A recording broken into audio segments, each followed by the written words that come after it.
Hey, what's up guys? It's Marv and welcome back to another Mobile Classics video. Today we will be playing Need for Speed Hot Pursuit, and luckily this bad boy is actually compatible with iOS 11 and 12. And so if you'd like to check this out, you can actually download it on the App Store. It is a paid game, and I do highly recommend it. It is a very fun game, as you will see when I start playing. But yeah, so I know when I started this Mobile Classics series, I kind of kept in mind, at least to myself, I don't know if I really mentioned it per se, but I wanted to keep it in terms of like mobile exclusive games. But then I started to realize that the AAA industry really did have an effect early on as well. So this is one of those games that really did have an effect on mobile gaming.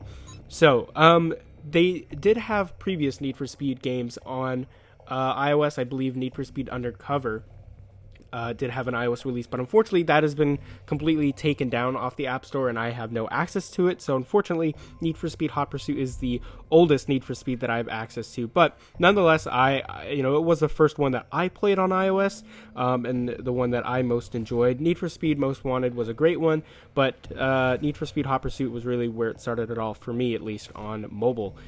So what I do have to tell you guys is that because there's a lot of copyrighted music in this game, I won't be able to play like the races and the time events, but I will be able to play the interceptors and I think the hot pursuits. Those have custom music, which is really neat, and I think they sound really good. So I'm gonna go ahead and play an interceptor here called Takedown Showdown. Now if you know Need for Speed Hot Pursuit, you'll know obviously it's cops versus racers in an intense battle, whatever, to take each other down. There's a ton of cars. I'm just going to go through basically all of them. There weren't that many, but there were quite a few actually in terms of what a mobile game had to offer. Now I'm playing on an iPhone 8 Plus, and they've actually been updating the game fairly recently, so they added things like 60 FPS and updated textures. Obviously these models are not going to hold up in 2019. I mean, you could see that something like Asphalt 9 is going to blow this out of the water, but for what this was back then, I mean, it looks really good. Obviously for 2010, I believe, is when this game released. So I mean, all the cars had great 3D models for obviously what they were back then. And I mean, just come on, how cool is it to see a Porsche Carrera GT as a cop, or a Lamborghini Murcielago with some sweet decal police stickers and whatnot. I mean, I just think it looks so darn cool, whatnot. So this really hit me hard as a youngster, I guess you could say. My favorite car personally in this game would be the CCX from Koenigsegg. I love this car. I've always loved Koenigsegg and just kind of the underdog rivalry with Bugatti. But yeah, obviously you could see, like I said before, the graphics don't quite match up with what you would expect in 2019, but for 2010, which is almost 10 years ago, they were really good looking. So anyway, enough about that stuff. Let's go ahead and I'm gonna pick of course I gotta pick the Lamborghini Reventon. I believe this is a car that I featured heavily in my Asphalt 5 video. If you haven't seen that, go ahead and check that out. But let's go ahead and play some Interceptor, because I believe that has the custom original soundtrack music that I can actually use in my video without YouTube taking it down and like killing me and whatnot. So like I said, the objective is as a cop to take down a racer, or as a racer to escape before the cop gets you. And you have different abilities. You see on the side here, I have an EMP blast, I have a roadblock and spike strip. And as you can see, it's a fully 3D game and whatnot. I mean, obviously it's a 3D game, you can see here. But like I said, this did come out in around 2010. So, keep in mind that this was running on like iPod 4s. So yeah, I mean, you got to keep your expectations in check. Oh, is it gonna hit? Oh, we're gonna get the double whammy. Is this really gonna be this easy of an event? Yeah. Alright. Now, there were a variety of maps. We had the coastal, the mountains, and then this, which is the desert. And they both had like daytime, nighttime, and dusk, I think it was. And they all looked just absolutely amazing. So, that was a cop event. I know that was kind of short, but I wanted to save the duel, which is the maximum like ultra mega event for the racers. There are a bit different cars for racer versus cop. So the cops had the Lamborghini Reventon and the racers had the Pagani Zonda Cinque. I think that's how you pronounce it. And obviously I got it in orange, like always.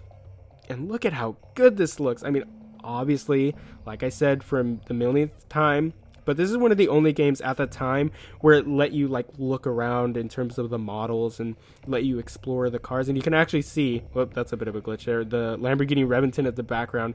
I mean, what a screenshot, dude. Like, this has got to be like a thumbnail worthy screenshot. You got a Lamborghini Reventon chasing after the Pagani Zonda Cinque. And this game really just had like a feeling behind it. It just hyped you up whenever you played it. Whereas games these days, they feel kind of lifeless. Now, what was really cool is for the racers, you were able to customize your paint, as you can see here. Some modern games lack this. Asphalt 8 was one of them, but Asphalt 9 luckily added the ability to do custom paint, which is nice. But back in 2010, Need for Speed was just kind of doing it like it was nobody's business. So yeah, let's go ahead and pick the Pagani Zonda Cinque. I did want this video to be a bit short because I know most of you guys know what Need for Speed Hot Pursuit is and was. But for those who didn't, I wanted to share this game with you guys. And like I said, it is available to buy and download. So go ahead and check it out if you haven't. Alright boys, the duel. Here we go. Like I said, the audio design is really, really good. You got the custom music. And you got the cop sirens blasting and the helicopter. This was just an epic game, an epic gamer moment game, if you will say. But I believe this will be quite easy for me. Actually, I don't know, because this is the last event, and I am against the Lamborghini Reventon. Alright, so now because I'm on the racer side, I have the oil slick. I don't think I got him. No, I didn't. He's literally right behind me. I have the jammer in case he does his EMP, and I have overdrive. Now, overdrive is really, really neat. Oh boy, he hit me. You can see my health near the minimap there. I'm going to activate my overdrive on the straightaway, and you'll see, like, you just go, man. There were no upgrades for cars, and that just meant that all cars were raw in terms of their performance. And oh, I hit that guy with the oil slick. There we go. Oh, that sound when you get the full nitrous. It's just, okay. For me, Asphalt 9's nitrous, it doesn't really feel good, but look at this. Oh, it feels so good and so raw. You know what I mean? It just, you can feel it. I was planning on making a video titled, like, is Asphalt 9 too smooth? And I don't know, I think that would be a good video to explore. Whatever, he put his roadblock. Just because, like, games in the past, oh, he has the EMP. Okay, luckily I'm out of range, so I didn't need the jammer. Got some drifting action going on. Once we get to another straightaway, I will activate the overdrive. Is this a good straightaway? You know what? Why not? Let's go. Boom. It's just so good. Look at the speed lines and everything. Oh, he went around. It's weird. I don't know why he would do that. One of the best things to do was to find the best track with the longest straightaway. Get the Bugatti Veyron and get maximum nitrous and overdrive at the same time, and you would go like well above 250 miles an hour. Oh, I almost hit that guy. I don't know, it just felt so good. I'm gonna jam him there. As soon as we get past this corner, I'll activate overdrive. We're just about done here. Oh, I activated a bit too early, but I think I will just get out before 20 seconds maybe, hopefully. 20, there we go.